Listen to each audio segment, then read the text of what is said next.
एक लड़की थी गौरी, बहुत ही खूबसूरत। जितनी वह सुंदर थी उतनी ही ईमानदार। ना किसी से झूठ बोलना, ना फालतू की बातें करना, बस अपने काम से काम। गौरी की क्लास में एक लड़का था जो मन ही मन उसे बहुत प्यार करता था। नाम था उसका राजू। लड़का अक्सर उसके छोटे मोटे काम कर दिया करता था। बदले में जब लड़की मुस्कुराकर थैंक यू कहती तो लड़के की खुशी की सीमा नहीं रहती। एक बार की बात है, राजू और गौरी साथ साथ घर जा रहे थे। तभी जोरदार बारिश होने लगी। दोनों ने एक पेड़ के नीचे शरण ली। बारिश बहुत तेज थी। कुछ ही पलों में बूंदें छम छम कर नीचे आने लगीं। ऐसे में बारिश से बचने के लिए दोनों एक दूसरे के बेहद करीब आ गए। गौरी को इतने करीब पाकर राजू अपने जज्बातों पर काबू ना रख सका। उसने गौरी को प्रपोज कर दिया। गौरी भी मन ही मन राजू को पसंद करती थी, इसलिए वह भी राजी हो गई और इस तरह दोनों का प्यार परवान चढ़ने लगा। एक बार की बात है, गौरी उसी पेड़ के नीचे राजू का इंतजार कर रही थी।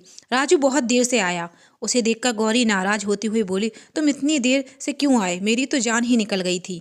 गौरी की बात सुनकर राजू मुस्कुरा दिया। जाने मन, मैं तुमसे दूर कहाँ था, मैं तो तुम्हारे दिल में ही रहता हूँ। तुम्हें यकीन ना हो तो अपने दिल से पूछ लो। इस प्यार भरी बात को सुनकर गौरी अपना सारा गुस्सा भूल गई और वह राजू से लिपट गई। एक दिन दोनों लोग उसी पेड़ के नीचे बैठे बातें कर रहे थे। गौरी पेड़ के सहारे बैठी थी और राजू उसकी गोद में सर रखकर लेटा हुआ था। तभी गौरी बोली, राजू, अब तुम्हारी जुदाई मुझसे बर्दाश्त नहीं होती। तुम्हारे बिना एक पल भी मुझे 100 साल के बराबर लगता है। तुम मुझसे शादी कर लो, नहीं तो मैं मर जाऊंगी। राजू ने झट से लड़की के मुंह पर अपना हाथ रख दिया और बोला, मेरी जान, ऐसी बात मत किया करो। अगर तुम्हें कुछ हो गया तो मैं भी जिंदा नहीं रहूंगा। गौरी कुछ नहीं बोली। वह उम्मीद भरी नजरों से राजू की तरफ देखती रही। राजू ने अपनी बात आगे बढ़ाई, तुम चिंता मत करो जान, मैं जल्दी ही अपने घर वालों से बात करूंगा। धीरे धीरे काफी समय बीत गया। एक दिन की बात है, दोनों लोग उसी पेड़ के नीचे बैठे हुए थे।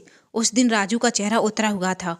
गौरी के पूछने पर वह रुआंसा होकर बोला, जान, मैंने अपने घर वालों को बहुत समझाया, पर भी हमारी शादी के लिए तैयार ही नहीं। उन्होंने मेरी शादी कहीं और तय कर दी है।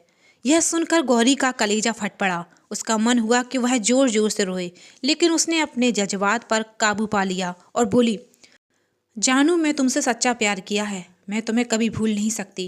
प्लीज मुझे माफ कर देना। राजू धीरे से बोला, वैसे अगर तुम चाहो तो हम लोग हमेशा अच्छे दोस्त बन सकते हैं। गौरी यह सुनकर जोर जोर से रोने लगी। राजू ने उसे बहुत समझाया, पर गौरी चाह कर भी अपने आप पर काबू नहीं पाई और वह रोते हुए अपने घर चली गई। देखते ही देखते संजय की शादी का दिन आ गया। उसे यकीन था कि उसकी शादी में गौरी जरूर आएगी, पर ऐसा नहीं हुआ। हाँ, उसका भेजा हुआ एक गिफ्ट पैक उसे जरूर मिला। राजू ने कांपते हाथों से उसे खोला। उस गिफ्ट को देखते ही राजू बेहोश हो गया। गिफ्ट पैक में और कुछ नहीं, खून से लथपथ गौरी का दिल रखा हुआ था और साथ में ही एक चिट्ठी जिसमें लिखा हुआ था, अरे पागल, अपना दिल तो लेते जा, वरना अपनी पत्नी को क्या देगा। दोस्तों, किसी के लिए मोहब्बत टाइम पास होती हो, किसी के लिए ज़िंदगी से बढ़कर।